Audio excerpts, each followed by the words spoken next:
مشرق نیوز کے ناظرین آداب۔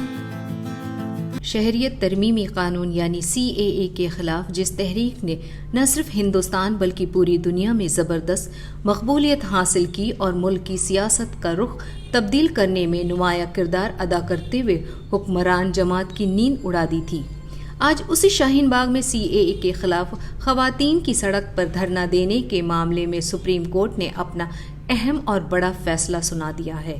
سپریم کورٹ نے کہا کہ دھرنا اور مظاہرین کے نام پہ عوامی مقامات اور سڑکوں پہ طویل مدت کے لیے قبضہ نہیں کیا جا سکتا۔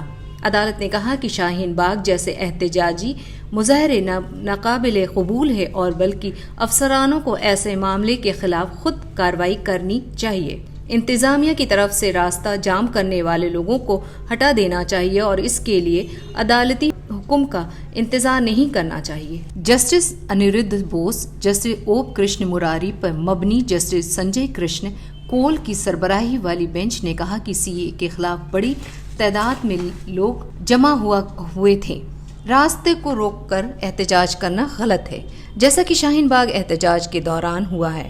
احتجاج اور مظاہرہ مقرر جگہ پر یا علاقوں میں ہونا چاہیے۔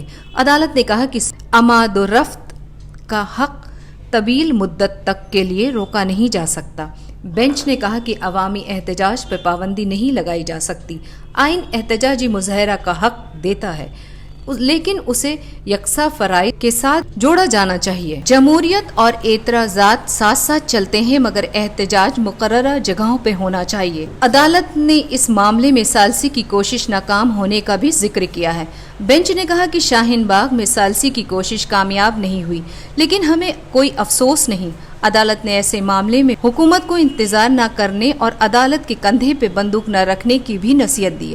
عدالت کا یہ فیصلہ وکیل امت سہنی کی جانب سے دائر عرضی کی سماعت پر آیا ہے، جس میں مظاہرین سے کالندی کنج شاہین باغ شاہراہ کھولنے کا مطالبہ کیا تھا۔ کسان قوانین کے خلاف لگاتار احتجاج اور مظاہرے ہو رہے ہیں۔ اس قانون کے خلاف ہریانہ کے سرسا میں احتجاج کر رہے سوراج انڈیا پارٹی کے قومی صدر یوگیندر یادو کو پولیس نے حراست میں لیا ہے۔ BJP کی حکومت کے خلاف اپنی رائے بے باکی اور بنداس انداز میں رکھنے والے یوگیندر یادو نے ٹویٹ کر کے کہا کہ ان کے دھرنے اور احتجاج کی جگہ کو توڑ دیا گیا ہے۔ ہریانہ پولیس نے تقریباً 100 کسانوں اور لیڈروں کو گرفتار کیا ہے۔ انہوں نے اپنے پیغام میں کہا کہ اب یہ صاف ہو گیا ہے کہ ہریانہ کی حکومت کسانوں کے سوالوں سے ڈری ہوئی ہے، اس لیے اب انہیں احتجاج کو دبانے کے لیے بربریت اور پولیس کا استعمال کرنا پڑا ہے۔ کسانوں نے نائب وزیر اعلیٰ دشینت چوٹالہ کی رہائشی گاہ کو بھی گھیرنے کی کوشش کی ہے، لیکن پولیس نے انہیں روک لیا ہے۔ کسان اب بھی احتجاج کے لیے ڈٹے ہوئے ہیں۔ آج بس اتنا ہی۔ مشرق نیوز کے ناظرین شب بخیر۔